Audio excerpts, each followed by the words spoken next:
Throw it away. It is silly of you. There is only one thing in the world worse than being talked about, and that is not being talked about.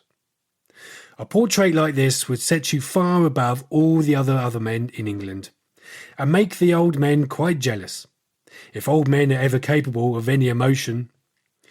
I know you will laugh at me, he replied, but I really can't exhibit it. I have put too much of myself into it. Lord Henry stretched himself out on the divan and laughed. Yes, I know you would, but it is quite true, all the same. Too much of yourself in it, upon my word, Basil.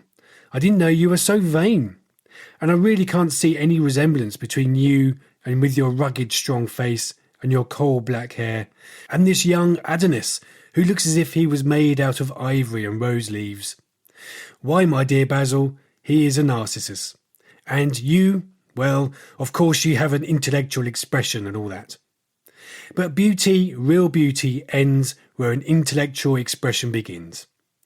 Intellect in itself is a mode of exaggeration and destroys the harmony of any face. The moment one sits down to think, one becomes all nose, or all forehead, or something horrid. Look at the stressful men in any of the learned professions. How perfectly hideous they are, except of course in the church. But then in the church they don't think. A bishop keeps on saying at the age of 80 what he was told to say when he was a boy of 18. And as a natural consequence, he always looks absolutely delightful. Your mysterious young friend, whose name you have never told me, but whose picture really fascinates me, never thinks. I feel quite sure of that. He is some brainless, beautiful creature who should always be here in winter, when we have no flowers to look at, and always here in summer when we want something to chill our intelligence. Don't flatter yourself, Basil. You are not in the least like him. You don't understand me, Harry, answered the artist. Of course I'm not like him. I know that perfectly well. Indeed, I shall be sorry to look at him. You shrug your shoulders. I am telling you the truth. There is a fatality about all physical and intellectual distinction. The sort of fatality that seems to dog through history the faltered steps of kings. It is better not to be different from one's fellows. The ugly and the stupid have the best of it in this world. They can sit at their ease and gape at the play. If they know nothing of victory, they are at least spared the knowledge of defeat. They live as we all should, live undisturbed, indifferent, and without disquiet. They neither bring ruin upon others, nor ever receive it from alien hands. Your rank and wealth, Harry, my brains, such as they are, my art, whatever it may be worth, Dorian Gray's good looks, we shall all suffer for what the gods have given us. Suffer terribly. Dorian Gray, is that his name? Asked Lord Henry, walking across the studio towards Basil Hallward.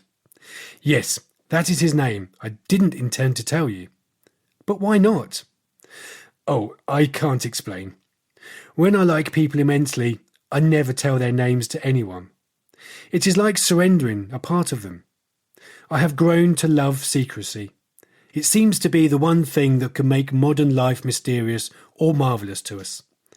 The commonest thing is delightful if one only hides it. When I leave town now, I never tell people where I am going.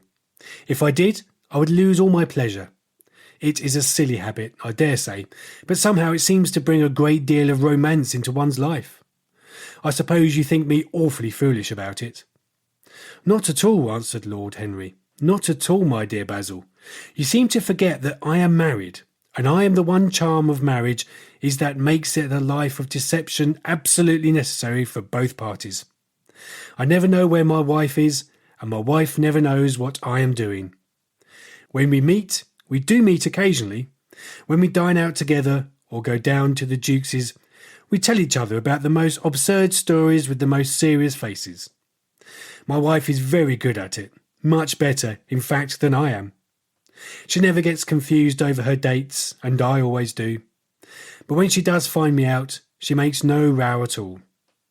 I sometimes wish she would, but she merely laughs at me. I hate the way you talk about your married life, Harry, said Basil Hallward, strolling towards the door that led into the garden. I believe you are really...